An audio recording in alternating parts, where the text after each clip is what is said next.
Good morning students. हाय, कैसे हो सब लोग। पहले हम लोगों ने आवर्तिता जो पीरियोडिसिटी वाला चैप्टर जो था कल की क्लास में ख़त्म कर लिया है।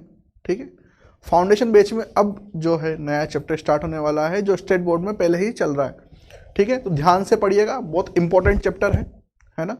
चैप्टर का नाम है रासायनिक बंध, और इतना इंपॉर्टेंट चैप्टर है कि जो आपको 11th और 12th में, अगर आपने 11th में अच्छे से पढ़ लिया इसको, तो पहली बात तो आपके सारे इनऑर्गेनिक के कंसेप्ट क्लियर हो जाएंगे।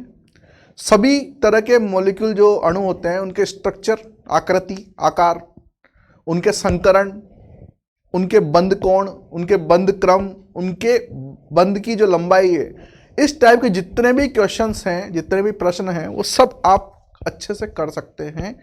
लेकिन शर्त यही है कि जो चैप्टर हम लोग आज स्टार्ट करने वाले हैं, जो पार्ट हम लोग स्टार्ट करने वाले हैं, उसको आप अच्छे से कर लें। और बहुत मजेदार पार्ट है ये रासायनिक बंध।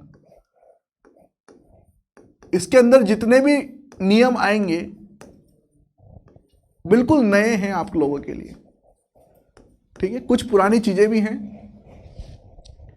जैसे बंधों के प्रकार है ना, वो हम लोग पहले भी पढ़ के आ चुके हैं। लेकिन उसके आगे जो थ्योरी है, जितनी भी व्याख्याएं आएंगी, वो सब बहुत इंपॉर्टेंट है, आप लोगों के लिए बहुत महत्वपूर्ण है। ठीक है, सबसे पहली बात यह है कि जो हम लोग रासायनिक बंध पढ़ रहे हैं, ये किन के बीच पढ़ रहे हैं? ये हम लोग पढ़ रहे हैं दो परमाणुओं के बीच ऐसा बल लग जाए कि वो आपस में मिल जाए और एक नया अणु बना दे। ठीक है, यही तो है रासायनिक बंध। तो भाई, ये परमाणु आखिर में आपस में मिलते क्यों हैं, पहली बात। और अगर परमाणु आपस में मिलते हैं तो ये मिलते कैसे हैं? दो क्वेश्चन आपस दिमाग में आने चाहिए जब भी रासायनिक बंध चैप्टर आप पढ़ो, है ना। तो आपके दिमाग में दो प्रश्न आने चाहिए। पहली बात, परमाणु आपस में क्यों मिलते हैं, और परमाणु आपस में कैसे मिलते हैं। अगर आपके दिमाग में प्रश्न आ गए तो इनके उत्तर आपका दिमाग खोजने लग जाएगा, और आपका दिमाग मेरे दिमाग से मिल जाएगा, क्योंकि मैं आप लोगों को सारे के सारे आंसर बताऊंगा। ठीक है, पहली बात तो यही कि दो परमाणु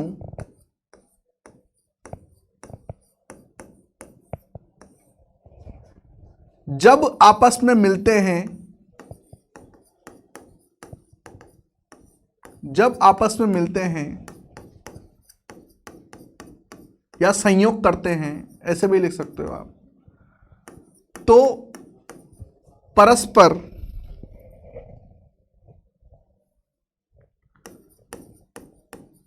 एक अणु का निर्माण होता है।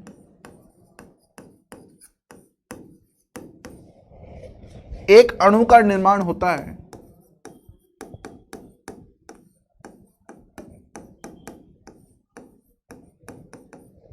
ठीक, तो अणु का निर्माण होता है। इस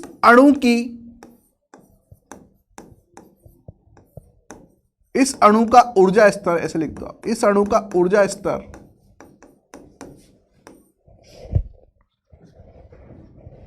आपस में मिलने वाले परमाणुओं से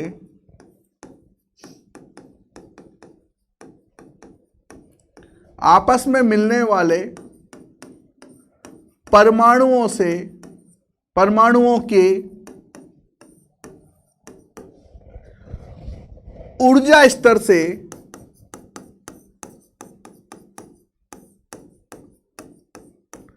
निम्न होता है, मतलब कि कम होता है। ठीक है, ये दो बात होती है ना। अब इन दो बात के लिए दो प्रश्न आपके दिमाग में आने चाहिए। प्रश्न नंबर 1 कि दो परमाणु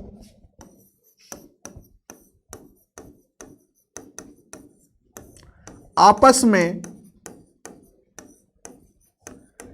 संयोग क्यों करते हैं?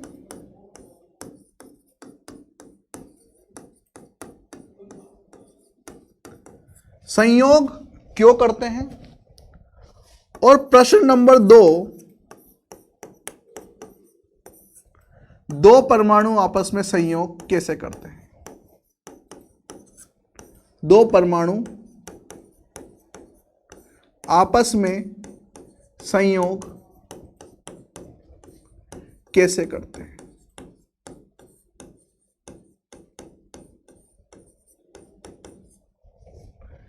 इन दोनों प्रश्नों के उत्तर आपको इस पाठ में आगे मिलने वाले हैं। ठीक है, दो परमाणु जो होते हैं आपस में मिलकर अणु बनाते हैं, और अणु बनाने के लिए उनको कुछ ना कुछ तो जरूरत होगी, है ना। ऐसे तो नहीं कर देंगे, चलते फिरते आए, कंबाइन हुए, टकराए, है ना। आगे जाके टकराने वाली थ्योरी भी आएगी, उससे भी हम लोग बात करेंगे, 12th क्लास में कोलिजन थ्योरी बोलते हैं उसको। लेकिन अभी के लिए क्या है, ये संयोग कर रहे हैं तो क्यों कर रहे हैं और कैसे करते हैं, इसका जवाब हमें मिलेगा जब हम लोग रासायनिक बंध पढ़ेंगे। ये तो सिर्फ अभी क्या था, परिचय। ये तो सिर्फ परिचय था कि इस पूरे चैप्टर में, इस पूरे पाठ में क्या होने वाला है ना। तो क्या होने वाला है वो आपको अंदाजा लग गया होगा कि यहां पर परमाणु से अणु बनने की कहानी शुरू हो रही है, और ये कहानी जब खत्म हो जाएगी जब आप सारी की सारी व्याख्याएं पढ़ लोगे। ठीक है, सबसे पहले हम लोग देख लेते हैं कि रासायनिक बंध क्या होता है ना। रासायनिक बंध की परिभाषा क्या होती है? रासायनिक बंध की परिभाषा क्या होती है? तो परिभाषा यह है कि ऐसा बल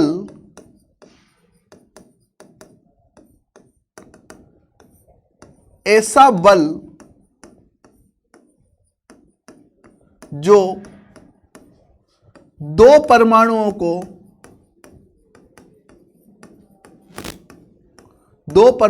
को आपस में मिलाकर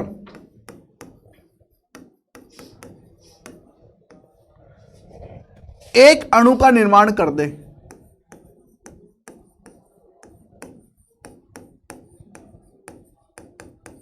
एक अणु का निर्माण कर दे, उसे रासायनिक बंध बोलते हैं।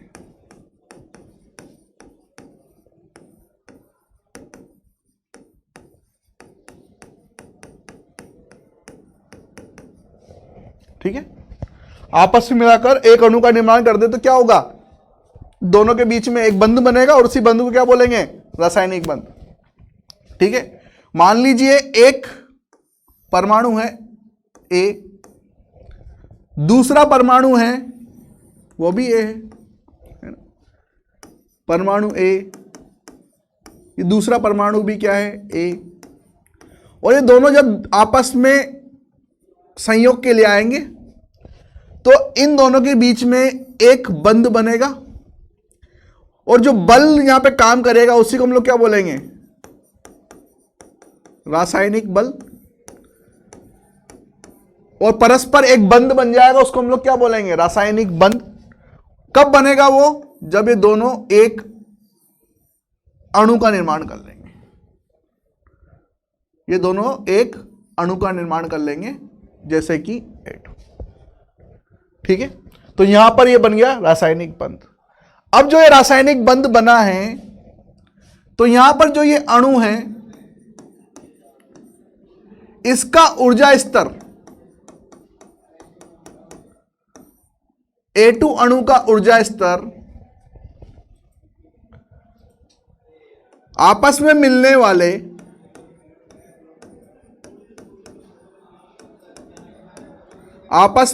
वाले परमाणुओं से कम होता है। यह बात मैं बहुत पहले से बोलता आ रहा हूं, पीरियोडिसिटी में भी मैंने बोला, आवर्तिता चैप्टर के अंदर भी, कि अणु का ऊर्जा स्तर आपस में मिलने वाले परमाणुओं से कम होता है, और इनका ऊर्जा स्तर अगर कम होता है तो इनका स्थायित्व बढ़ जाता है। फलस्वरूप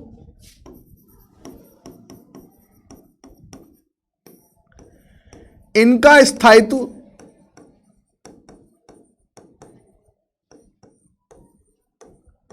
बढ़ जाता है। फलस्वरूप इनका स्थायित्व बढ़ जाता है। ठीक है, ये बात।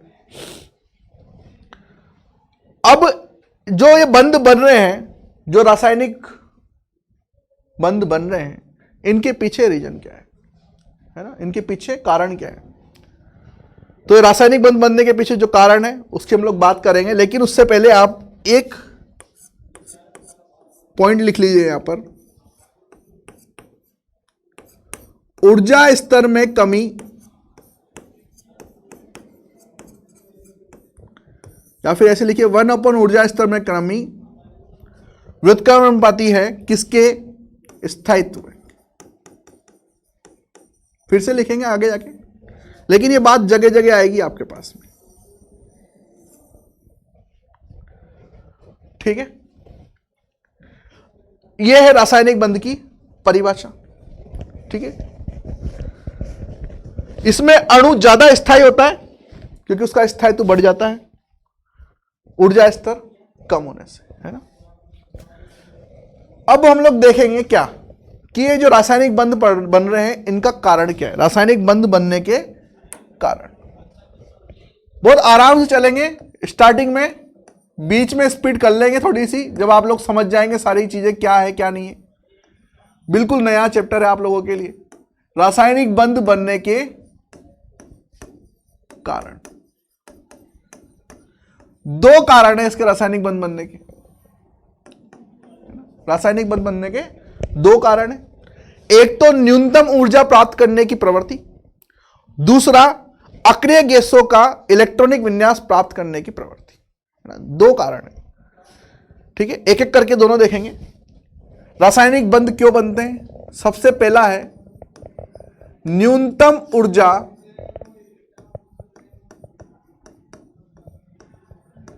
प्राप्त करने की प्रवृत्ति, प्राप्त करने की प्रवृत्ति। न्यूनतम ऊर्जा प्राप्त करने की प्रवृत्ति। तो देखो बच्चों, उसमें होता क्या है, न्यूनतम ऊर्जा क्यों प्राप्त कर रही है? क्योंकि दो एटम, दो परमाणु आपस में मिलने आ रहे हैं, है ना, बंध बनाने आ रहे हैं। तो जब भी दो परमाणु आपस में मिलने आएंगे, मान लीजिए परमाणु ए है, ये दूसरा परमाणु है, ए ही मान लो, इसमें एक न्यूक्लियस है, नाभिक है इसके अंदर, इसमें भी एक नाभिक है, नाभिक पे चार्ज होता है प्लस, ठीक है, धनावेश होता है। यहां पर इलेक्ट्रॉन है, यहां पर भी इलेक्ट्रॉन मान लो।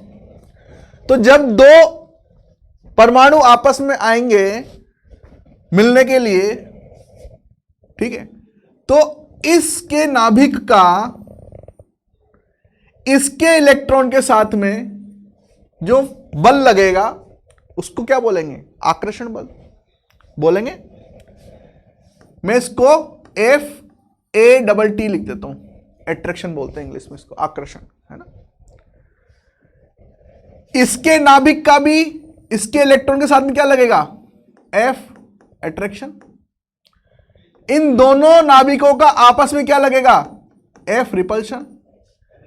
इन दोनों इलेक्ट्रॉनों का भी आपस में क्या लगेगा?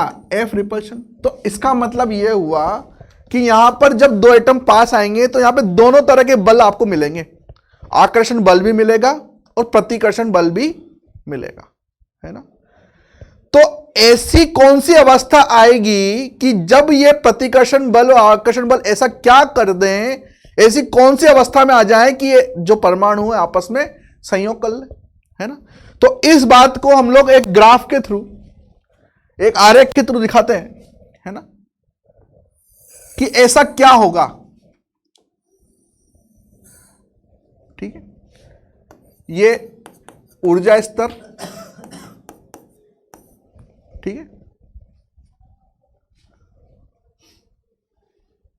थोड़ा सीधा कर दूं मैं इसको,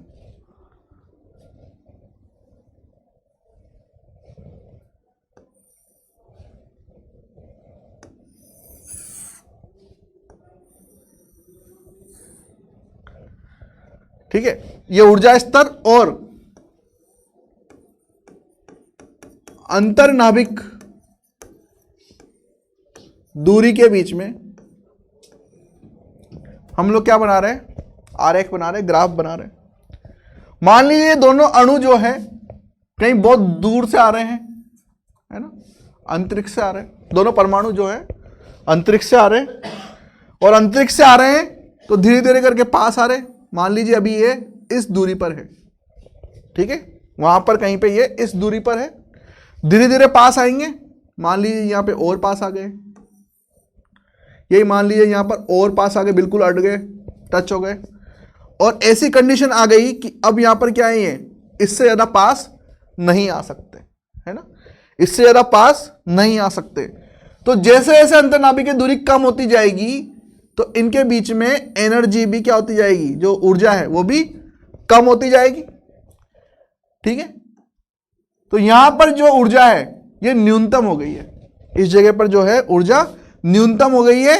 अब इससे ज्यादा अगर हम लोग इनको और ज्यादा संयोग करने की कोशिश करेंगे तो ये नहीं कर पाएंगे, ठीक है। और जबरदस्ती करोगे तो ये एनर्जी फिर से, जो ऊर्जा है फिर से क्या हो जाएगी, ये बढ़ जाएगी, ठीक है। अब किस जगह पर क्या हो रहा है, कहां पर आकर्षण ज्यादा हो रहा है, कहां पर प्रतिकर्षण ज्यादा हो रहा है। तो भाई जब ये अंतर्नाभिक की दूरी पास आएंगी तो हमें पता है कि जो आकर्षण है वो तो ज्यादा होगा ही सही प्रतिकर्षण से, जो आकर्षण से है वो प्रतिकर्षण से ज्यादा होगा ही, है ना। लेकिन जब ये बंध बन जाएगा, पूरे एक संयोग कर लेंगे दोनों आपस में, तो इस अवस्था में, ये जो अवस्था है ना, इस अवस्था में मतलब कि बंध बनते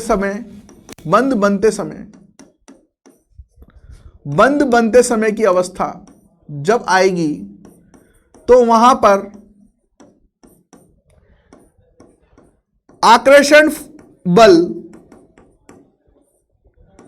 प्रतिकर्षण बल के समान हो जाएगा। इसका मतलब F attraction is equal to F repulsion, आकर्षण बल प्रतिकर्षण के बराबर हो जाएगा। तो यहां पर बंध बन जाएगा और इस जगह पर जो आपका जो ऊर्जा स्तर है वो न्यूनतम हो जाएगा, उसको हम लोग पोटेंशियल एनर्जी बोलते हैं, यहां पर शून्य हो जाएगी, ठीक है। इस जगह पर इससे ज्यादा और पास लेके आओगे और ज्यादा दबाने की कोशिश करोगे, इनको संयोग कराने की कोशिश करोगे तो बंध उल्टे टूट जाएंगे, जहां पर प्रतिकर्षण आकर्षण से ज्यादा हो जाएगा, ठीक है, और ज्यादा पास नहीं आ पाएंगे। तो ऐसी अवस्था जहां पर ये बंध बन चुके हैं, तो इन दोनों के बीच, नाभिक के बीच की जो दूरी है, इसको हम लोग बंध की लंबाई बोलते हैं, बंध की लंबाई बोलते हैं, ठीक है। ये बंध की लंबाई बन गई, है ना, इससे पास और जरा नहीं आ पाएंगे। ये लास्ट डिस्टेंस है, इनकी आखिरी दूरी है कि जहां तक ये पास आ गए हैं, ये बन गई है बंध की लंबाई।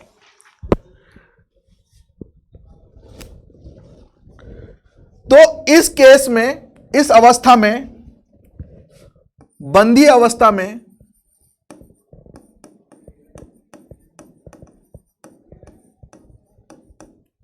जो कुल परिणाम रहेगा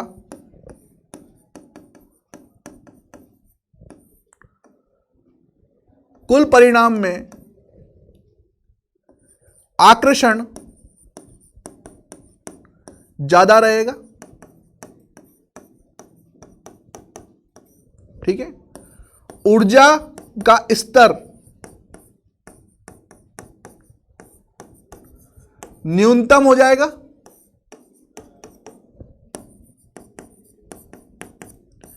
एवं स्थायित्व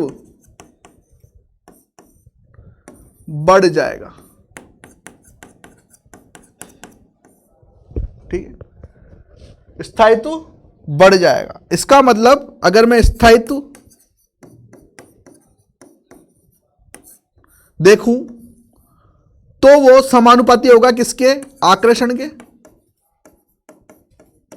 और व्युत्क्रमानुपाती भी होगा किसके, ऊर्जा स्तर के,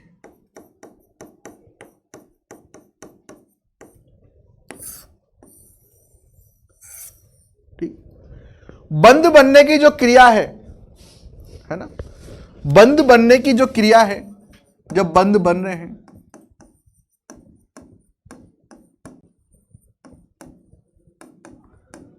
ऊष्माक्षेपी होती है,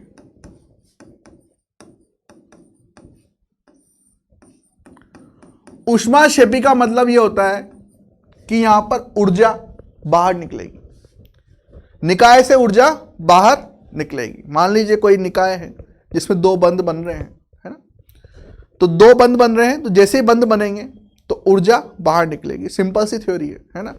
दो कार आपस में टकराएगी, है ना, तो टकरा के रुक तो नहीं जाएगी, है ना, कोई इधर भागेगी या तो कोई इधर भागेगी, तो उनके बीच में क्या होगा, ऊर्जा बाहर निकलेगी, धुआं धुआं सा निकलेगा वहां, तो है ना। तो वही कहानी यहां पर है, जब दो परमाणु एक गति से आ रहे हैं, है ना, आपस में आके मिल रहे हैं, तो आपस में आके जब मिलेंगे तो जब बंध बनाएंगे तो बंध बनाते वक्त जो ऊर्जा बाहर निकलेगी उस अभिक्रिया को हम लोग ऊष्माक्षेपी अभिक्रिया बोलते हैं। इसका मतलब यहां से ऊर्जा बाहर निकलेगी। ठीक है। अब इसमें दूसरा जो कारण है रासायनिक बंध बनने का, ये पहला कारण था, मुझे आशा है कि आपको अच्छे से समझ में आ गया होगा।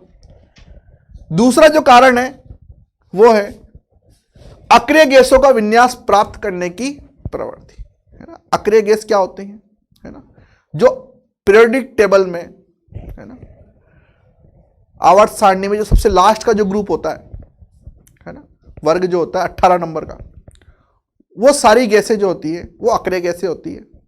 उनमें ऐसी क्या खूबी होती है कि सब लोग उन्हीं को प्राप्त करने की कोशिश करते हैं, सारे परमाणु सारे तत्व उन्हीं को प्राप्त करने की कोशिश करते हैं। ये हम लोग देखेंगे कल के लेक्चर में। तो दूसरा कारण जो है रासायनिक बंध बनने का वो हम लोग कल देखेंगे। मुझे आशा है कि आज आपको पूरा अच्छे से समझ में आया होगा, थोड़ा मजा भी आया होगा, नई चीज जानने को मिली, है ना। कल मिलते हैं, तब तक के लिए धन्यवाद।